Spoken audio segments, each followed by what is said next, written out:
हम पढ़ चुके हैं कि यह कुटज नाम कहाँ से उत्पन्न हुआ होगा।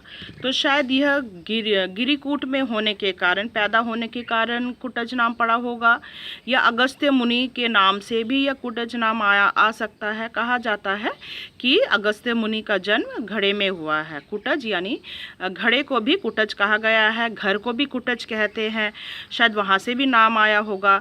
यह नाम जो जैसे हम पढ़ चुके हैं, और एक कुठारिका और कुटकारिका यानी दासी के पुत्र होने के कारण भी यह नाम अगस्त्य मुनि को कुटज पड़ा होगा, क्योंकि कुठारिका और कुटकारिका इसका अर्थ दासी से संबंधित है। और यह भी हम पढ़े हैं कूटनी, कूटनी यानी बुरे ढंग की जो दासी होती है, इसीलिए उसे कूटनी कहा जाता है। तो जैसे नारद जी भी दासी के पुत्र थे, उसी प्रकार अगस्त्य मुनि को भी दासी का पुत्र माना जाता है। इस हिसाब से भी कुटज नाम आया होगा। पर वैसे भाषा वैज्ञानिक सिल्वा लेवी का मानना है यह क्या है, आर्य जाति का शब्द होगा, क्योंकि फूल, वृक्ष, पेड़ पौधे जो हैं यह आग्नेय परिवार से संबंधित है।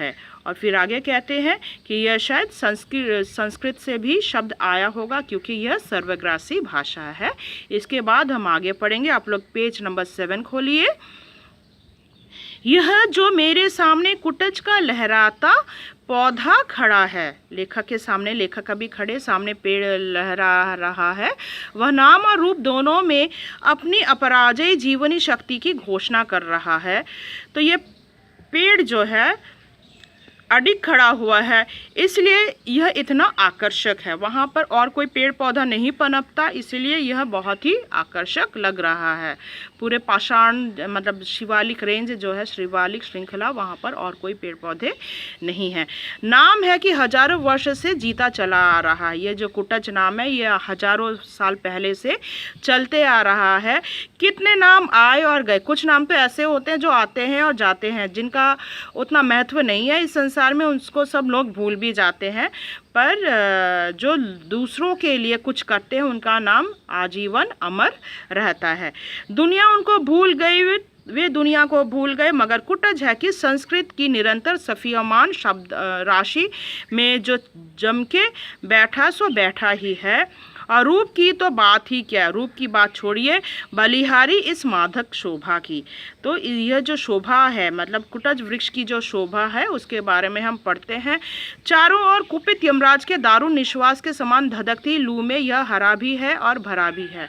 तो लेखक कहते हैं रूप में क्या है, ये जो है कुटज वृक्ष कठिन परिस्थिति में किस प्रकार लड़ती है, जूझती है। देखो वहाँ पर जब गर्मी पड़ती है तो वहाँ पर चारों तरफ लू धधकती है। ऐसी कठिन परिस्थिति में जब दूसरे पौधे वहाँ पे पनप नहीं पाता, वहाँ पर क्या है, कुटज वृक्ष हंसता खेलता नजर आता है। दुर्जन के चित्त से भी अधिक कठोर पाषाण की कारा में रुद्र अज्ञात जल स्रोत से बरबस रस खींचकर सरस बना हुआ है। तो इतने कठिन जो वहाँ पे पाषाण है, पाषाण यहाँ पे पत्थर, तो ये जो पत्थर की शिलाएं हैं उसे भेद कर क्या है, वह रस जो है सींच कर लाती है। जीने के लिए रस की आवश्यकता है, और यह रस क्या है, पाषाण को भेद कर कुटज वृक्ष अंदर तक जाती है। वृक्ष का कुटज वृक्ष का जो रूट है, जड़ है, वह अंदर तक जाती है। और मूर्ख के मस्तिष्क से भी अधिक सूने गिरी कांतार में भी ऐसा मस्त बना है कि ईर्ष्या होती है। कितनी कठिन जीवनी शक्ति है, प्राण ही प्राण को पुलकित करता है, जीवनी शक्ति ही जीवनी शक्ति को प्रेरणा देता है। दूर पूर्वराज पर्वराज हिमालय की हिमाच्छादित चोटियां हैं, वहीं कहीं भगवान महादेव समाधि लगाकर बैठे होंगे। कहा जाता है कि महादेव जो हैं शंकर जी पहाड़ों पर ही समाधि लगाए बैठे हैं। तो ऐसे स्थान पर जहां दूसरे पेड़ नहीं है, वहां पर कुटज वृक्ष पनपता है।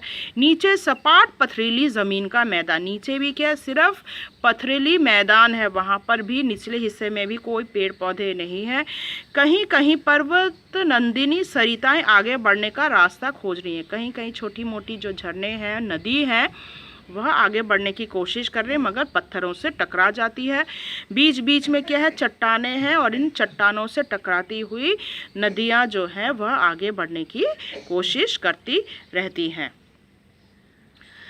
उबड़ खाबड़ जटाभूमि है, सूखी नीरस कठोर, यही आसन मारकर बैठे हैं मेरे चिर परिचित दोस्त कुटज। तो ऐसे स्थान पर इतनी भीषण परिस्थिति में भी कुटज वृक्ष जो है वहाँ पर आसन बनाए बैठे हुए हैं। जहाँ दूसरे पेड़ पौधे नहीं पनप पा रहे, वहाँ पे कुटज हंसता हुआ वहीं पर पनप रहा है।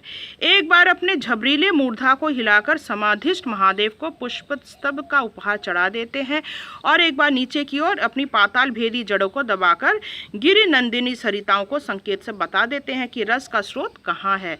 जीना चाहते हो, कठोर पाषाण को भेद कर पाताल की छाती चीरकर अपने भाग्य संग्रह करो, वायुमंडल को चूसकर झंझा तूफान को रगड़कर अपना प्राप्य वसूल लो, आकाश को चूम कर अवकाश की लहरी में झूम कर उल्लास खींच लो।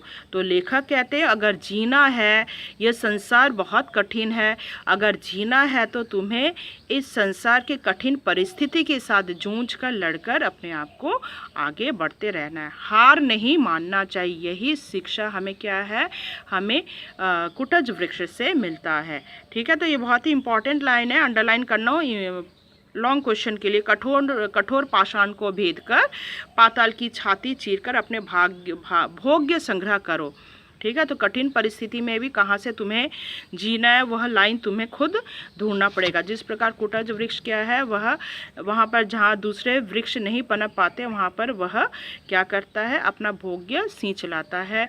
कहाँ से, कठोर जो पाषाण है उसे भेद कर रस चूसता है। नेक्स्ट पेज खोलिए। दुरंत जीवन शक्ति है, कठोर उपदेश है, जीना भी एक कला। जीना भी क्या है, एक कला है, लेकिन कला ही नहीं तपस्या है। जियो तो प्राण डाल दो जिंदगी में। अरे जीना है तो खुशी से जियो, मन मारकर क्यों जीना है, मन ढाल दो जीवन रस के उपकरणों में। ठीक है, लेकिन क्यों, क्या जीने के लिए जीना ही बड़ी बात है? सिर्फ जीने से तो नहीं है, जीने की भी कई कला होती है। तो भाई आराम से ज़िंदगी जियो, हमेशा मन मसोस कर जीना नहीं चाहिए। सारा संसार अपने मतलब के लिए तो रहा है। याज्ञवल्क्य बहुत ही बड़े ब्रह्मवादी ऋषि थे, इसको अंडरलाइन करोगे। याज्ञवल्क्य कौन थे? वे कौन थे? ब्रह्मवादी ऋषि थे। यहाँ 1 मार्क्स क्वेश्चन आता है, बहुत ही इंपॉर्टेंट लाइन है। उन्होंने अपनी पत्नी को विचित्र भाव से समझाने की कोशिश की कि सब कुछ स्वार्थ के लिए है, पुत्र के लिए पुत्र प्रिय नहीं होता। वे कहते हैं इस पृथ्वी में सब कुछ स्वार्थ के लिए है, जो भी जी रहे हैं स्वार्थ के लिए। देखो, पुत्र जो है, पुत्र के लिए पुत्र नहीं प्रिय नहीं होता। ठीक है, पुत्र के लिए पुत्र प्रिय नहीं होता, पत्नी के लिए पत्नी प्रिया नहीं होती।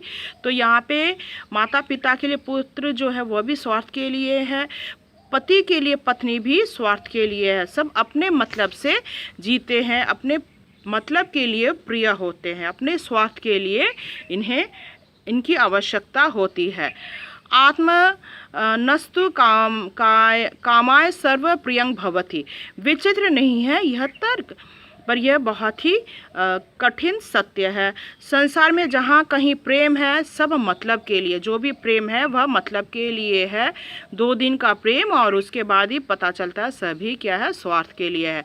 सुना है पश्चिम के हॉब्स और हेल्वेशियस जैसे विचारकों ने भी ऐसी ही बात की है। तो अंडरलाइन करना, हॉब्स और हेल्वेशियस पश्चिम के विचारक हैं ये, इनका भी यही मानना है। मतलब याज्ञवल्क्य का जो मानना था, वैसे ही पश्चिम के जो विचारक हैं हॉब्स एंड हेल्वेशियस, इनका भी यही मानना है। सुन के हैरानी होती है, दुनिया में त्याग नहीं है, प्रेम नहीं है, परार्थ नहीं है, परमार्थ नहीं है केवल प्रचंड स्वार्थ। भीतर की जिजीविषा यानी जीने की इच्छा, जीते रहने की प्रचंड इच्छा। तो जिजीविषा कहते हैं, किसे कहते हैं ये भी अंडरलाइन करना, जीते रहने की प्रचंड इच्छा कि अगर बड़ी बात है तो फिर ये सारी बड़ी बड़ी बोलियां जिनके बल पर दल बनाए जाते हैं, शत्रु मर्दन का अभिनय किया जाता है, देशोद्धार का नारा लगाया जाता है, साहित्य और कला की महिमा गाई जाती है, झूठ है। इसके द्वारा कोई ना कोई अपना बड़ा स्वार्थ सिद्ध करता है, लेकिन अंतर में कोई कहीं रहा है, ऐसा सोचना गलत ढंग से सोचना है। स्वार्थ से भी बड़ी कोई ना कोई बात अवश्य है, जिजीविषा से भी प्रचंड कोई ना कोई शक्ति अवश्य है। क्या है। तो जीने की इच्छा जो है उससे भी बढ़कर और क्या हो सकता है, स्वार्थ से भी बढ़कर कोई ना कोई अवश्य चीज़ है। जीने की इच्छा, लोग तो जीते हैं मगर उससे भी क्या है, शक्ति जो है हमें देना है, उससे भी कोई प्रचंड शक्ति क्या है वही हमें देखना है। लोग तो जीते हैं पर क्या है, किसी प्रकार से जीने से नहीं चलेगा, हमें कुटच की तरह हंसते हुए जीना है, कठिन परिस्थिति से भी जूझते हुए जीना है। आगे पढ़ेंगे। याज्ञवल्क्य ने जो बात धक्का मार ढंग से कह दी थी वह अंतिम नहीं थे, वे आत्मना का अर्थ कुछ और बड़ा करना चाहते थे। व्यक्ति की आत्मा केवल व्यक्ति तक सीमित नहीं है, वह व्यापक है। अपने में सब में आप इस प्रकार की एक सम्मिष्ट बुद्धि तब तक नहीं आती जब तक पूर्ण सुख का आनंद भी नहीं मिलता। अपने आप को दलित द्राक्षा की भांति निचोड़कर जब तक सर्व के लिए निछावर नहीं कर दिया जाता तब तक स्वार्थ खंड सत्य है। वह मोह को बढ़ावा देता है, तृष्णा की उत्पन्न करता है और मनुष्य को दयनीय कृपण बना देता है। कार्पण्य दोष से जिसका स्वभाव ऊपर हो गया उसकी दृष्टि मलान हो जाती है, यह स्पष्ट नहीं देख पाता, वह स्वार्थ भी नहीं समझ पाता, परमार्थ तो दूर की बात है। तो यहाँ पर लेखक कहते हैं कि खुद तुम जब जी रहे हो तो दूसरों के लिए जीना सीखो। यदि तुम क्या है कर्पण हो जाते हो, मतलब यदि तुम अपने लिए जीते हो तो वह कभी सुखदायी नहीं होता। हमेशा दूसरों के लिए जीना सीखना चाहिए। कुटज क्या केवल जी रहा है, वह दूसरे के द्वार पर भीख मांगने नहीं जाता। वह सिर्फ खुद के लिए नहीं जी रहा, वह दूसरों के लिए जी रहा है। वह कभी दूसरों से क्या है हेल्प नहीं मांगता है, भीख नहीं मांगता। कोई निकट आ गया तो भय के मारे अधमरा नहीं हो जाता, वह कभी डरता भी नहीं है। आंधी तूफान आ जाए तो वह घबराता नहीं है। नीति और धर्म का उपदेश नहीं देता फिरता, अपनी उन्नति के लिए अफसरों का जूता नहीं चाटता फिरता।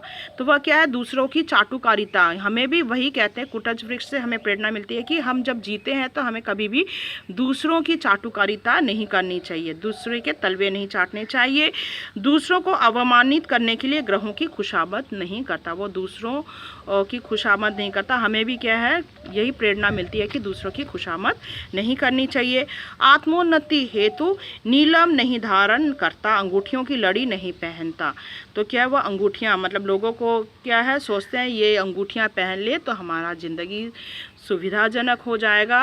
उंगलियों में तरह तरह की क्या है अंगूठियाँ धारण कर लेते हैं, पर लेखक कहते हैं ऐसे धारण से कोई सुविधा प्राप्त नहीं होने वाली।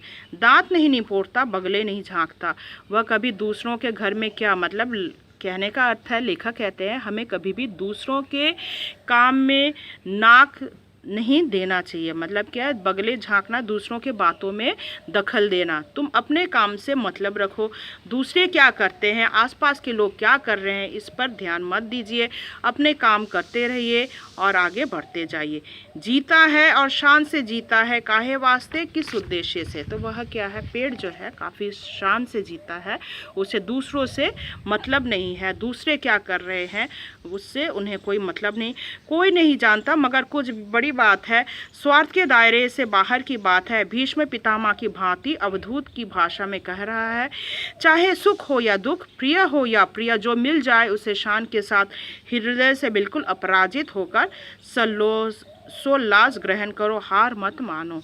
तो हमें कभी हार नहीं मानना चाहिए, यही लेखक कहते हैं। हमें ज़िंदगी में क्या है, भीष्म पितामह की तरह, उनके वचन की तरह, उन्होंने जो प्रतिज्ञा की थी उसी तरह अडिग रहना चाहिए हमारे काम में। आगे सुनो, कितना विशाल वह हृदय होगा जो सुख से दुख से प्रिय से अप्रिय से विचलित न होता होगा। लेखक आगे कहते हैं उनका हृदय कितना बड़ा होता है जो आसपास की परिस्थिति से क्या है विचलित नहीं होता। सुख में सुखी, दुख में दुखी, तो क्या है इससे उनका मन विचलित नहीं होता। कुटज को देखकर रोमांच हो आता है। तो यह सीख हमें क्या है, कुटज वृक्ष से मिलता है कि हमें कठिन परिस्थिति से लड़ना है। सुख में क्या है, जो दुख के समय तो दुख आएगा, पर दुख के समय अपना मन विचलित नहीं होना चाहिए। कहाँ मिली है यह अकुतोभय वृत्ति, अपराजित स्वभाव, अविचलन जीवन दृष्टि। जो समझता है कि वह दूसरों का उपकार कर रहा है, वह अबोध है। जो समझता है कि दूसरे उसका अपकार कर रहे हैं वह भी बुद्धिहीन है। तो वे कहते हैं जो सोचते हैं कि हम दूसरों का अपकार करना क्या बुद्धिहीन है, यह गलत है। कौन किसका उपकार करता है, कौन किसका अपकार कर रहा है? दूसरों का उपकार करना कोई गलत बात नहीं है। मनुष्य जी रहा है, केवल जी रहा है, अपनी इच्छा से नहीं, इतिहास विधाता की योजना के अनुसार। किसी को उससे सुख मिल जाए बहुत अच्छी बात है। तो मनुष्य जब है जी रहा है, यदि तुम्हें किसी से कोई फ़ायदा मिल जाता है तो ये बहुत ही अच्छी बात है, ये तो तुम्हारे भाग्य की बात है। अगर नहीं भी मिलता है तो अफसोस करने की बात नहीं है। कठिन परिस्थिति में तुम्हें जीना है, कोई बात नहीं, परंतु उसे अभिमान नहीं होना चाहिए। यदि तुम्हें किसी से हेल्प नहीं मिलता, इसे लेकर तुम्हें दुख नहीं महसूस करना चाहिए। सुख पहुंचाने का अभिमान यदि गलत है तो दुख पहुंचाने का अभिमान भी निरंतर गलत है। अगर कोई तुम्हें सुख देता है तो उससे अगर दुख मिलता है तो इसमें कोई गलत बात नहीं है। यह ज़िंदगी का ही नियम है, हमेशा तुम्हें सुख मिलेगा ऐसा नहीं है। दुख और सुख तो मन के विकल्प हैं। तो ये बहुत ही इम्पोर्टेंट लाइन है। सुख और दुख जो है मन के विकल्प हैं, मतलब मनुष्य के जीवन में सुख और दुख एक दूसरे के पूरक हैं। सुख के बाद दुख और दुख के बाद सुख आना ही है। सुखी वही है जिसका मन वश में है और दुखी वह है जिसका मन परवश है। यानी सुखी कौन है? सुखी वही है जिसका मन अपने वश में है, और दुखी कौन है? जिसका मन दूसरों के वश में है। तो यदि तुम्हारा मन दूसरों के वश में है तो क्या है? तुम दुखी हो। इसीलिए क्या है? दूसरों के वश में अपने मन को नहीं करना चाहिए। परवश होने का अर्थ क्या है? अब परवश यानी दूसरों के मन मतलब क्या है? खुशामद। यदि तुम किसी की खुशामद करते हो, चाटुकारिता करते हो, दांत निपोड़ते हो, ठीक है, हाँ हजूरी करते हो, तो तुम्हारा मन क्या है? दुखी है। मतलब तुम्हारा मन दूसरे के अधीन है, तब क्या है? तुम दुखी हो। यदि तुम्हारा मन अपने अधीन रहता है तो तब तुम क्या हो? सुखी हो। जिसका मन अपने वश में नहीं है, दूसरे के मन का छंदावर्तन करता है, अपने को छिपाने के लिए मिथ्या आडंबर रचता है, दूसरे को फंसाने के लिए जाल बिछाता है, कुटज इन सब मिथ्याचारों से मुक्त है। कुटज क्या है? कभी भी दूसरों के तलवे नहीं चाटता, वह अपने से मतलब रखता है। इसीलिए लेखक कहते हैं कि हमें कुटज की तरह जीना है, कुटज से जीने की कला सीखनी चाहिए। वह वशी है, वह वैरागी है, राजा जनक की तरह संसार में रहकर संपूर्ण भोगों को भोगकर भी उससे मुक्त है। जनक की भांति वह घोषणा करता है, मैं स्वार्थ के लिए मन को सदा दूसरे के मन में घुसाता नहीं फिरता, इसलिए मैं मन को जीत सका हूँ, उसे वश में कर सकूँ। तो क्या है? राजा दशरथ की तरह हमें कहते हैं हमें अपने मन को क्या है? अपने वश में करना है।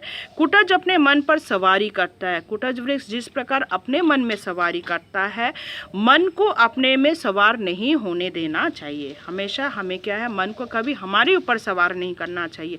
यदि मन हमारे ऊपर सवार हो जाता है तो क्या है? हम दुखी हो जाएंगे। मनस्वी मित्र तुम धन्य हो। तो क्या है? तुम्हें क्या है? अपने मन में सवार करना चाहिए। आशा करती हूँ आपको यह पाठ समझ में आया होगा। इससे संबंधित प्रश्नोत्तर मैं आपको भेज दूँगी। नमस्कार।